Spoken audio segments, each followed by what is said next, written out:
Wanapumua, wakipumua na kanyanga shingo, akipumua tena na kanyanga. Sasa rais, umesikia? Mimi kazi yangu mwenye anapumua na kelele na kanyanga shingo.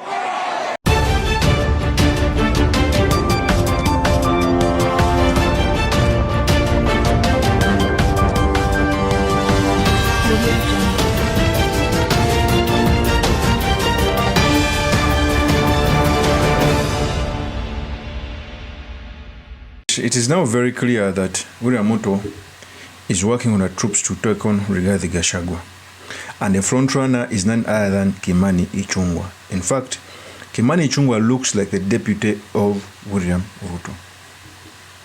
In fact, I anticipate that for William Ruto to redeem the mountain, he should have to pick a Kikuyu, and that is Kimani Chunga, because he's taking on a role as a deputy. In fact, even in media, you clearly see Kimani Chunga as the frontrunner more than Kithure Kindiki. So a few days back, Kimani Chunga came out to attack Gachagua again, but also attack NATEMBEYA combined, because the force which is anticipated to take William Ruto home will come from Gachagua, either as a presidential candidate or a kingmaker. And part of the coalition which is going to be made by Gachagua is NATEMBEYA. All chances show that NATEMBEYA is going to be part of the team.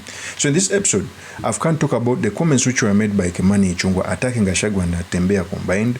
Again, what it means for our politics, and most importantly, the materials we can learn from the politics of our nation.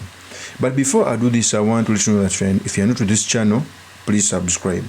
If geopolitics and economics is what you want, this will be definitely the right channel for you to subscribe to.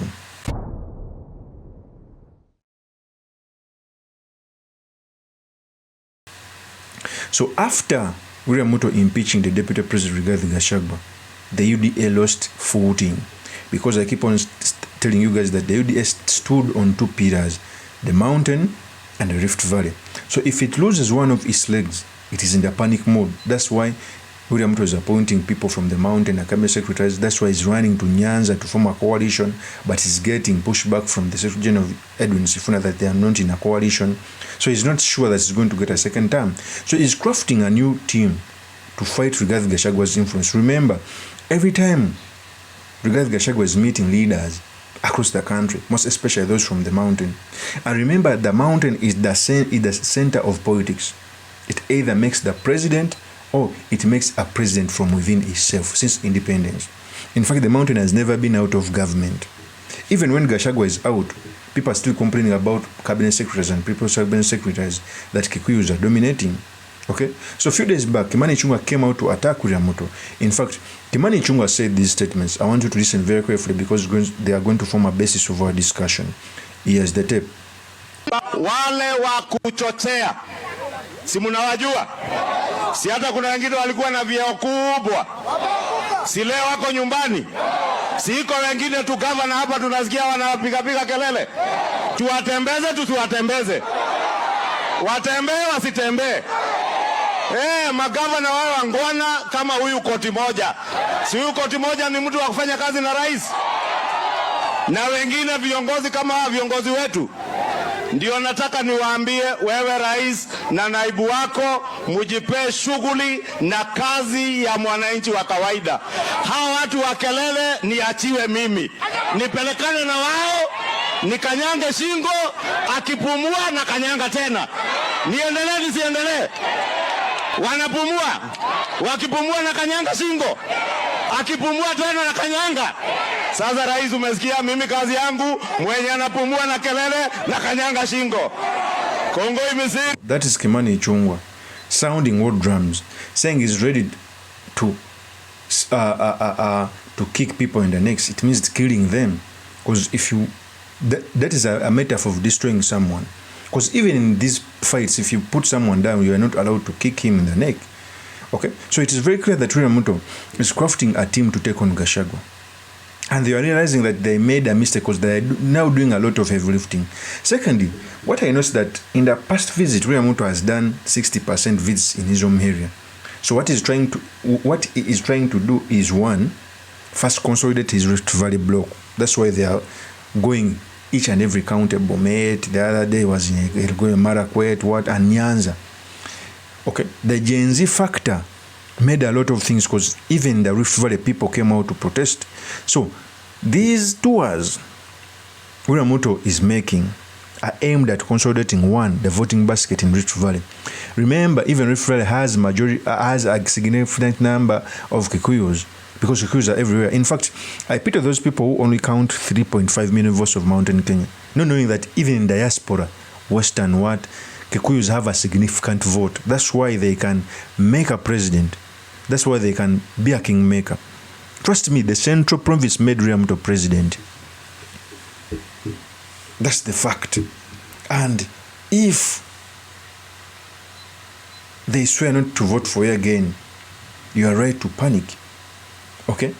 That was a mistake. The people who loved William Ruto ought to have given him good advice. Because I keep on telling people that, okay, let me assume Gachagua was wrong. Let me assume. Okay? How could you bring an opposition leader who has never voted for you, even led a protest to throw you out of office illegally, in government, plus his people, and kick out someone who supported you, who protected your government at the expense of saying things that which were even put in an impeachment motion? Those were double standards. In fact, William Ruto, to buttress his support, he ought to have retained Rigathi Gachagua as his deputy. That's why he's doing a lot of everything, even in his home area. Because in the last 3 months, he has done almost 70% tours in Rift Valley and maybe 40% in Nyanza, in a bid to replace the mountain. But the mountain is irreplaceable. In fact, to get the votes of the to get a region in Kenya which can bring you votes from Mountain Kenya combined, you must combine almost 3 regions. How is it possible that William Ruto won the presidency only by having Rift Valley and Central Province? The maps were out. The whole Kenya was blue. It means that the voting block in the mountain is so huge. It is very hard to replace it. That's the fact. Okay? So there is a lot of heavy lifting being done by William Ruto after a gross mistake of impeaching Gachagua. And I keep on telling people that the day the courts will put out Rigathi Gachagua's impeachment motion is the day Rigathi Gachagua is going to be the president. The day they will retain the impeachment motion, maybe William Ruto would start having 50-50 after maybe appointing a Kikuyu as deputy. That's why I keep on saying that Kindiki is going to be a deputy for these 3 months. I don't see William Ruto picking Kindiki after all signs show that the mountain is not standing with Kindiki. And remember, certain positions are given depending on the voting basket you bring. Okay? I don't see Kindiki getting another nomination as a deputy president. Of course, that's my opinion. Do make your comments by commenting about this. Thank you very much for listening in. If this is your first time on this YouTube channel, I implore you to subscribe, like, and comment so that I can be motivated to do more of such videos. See you on another one. Peace.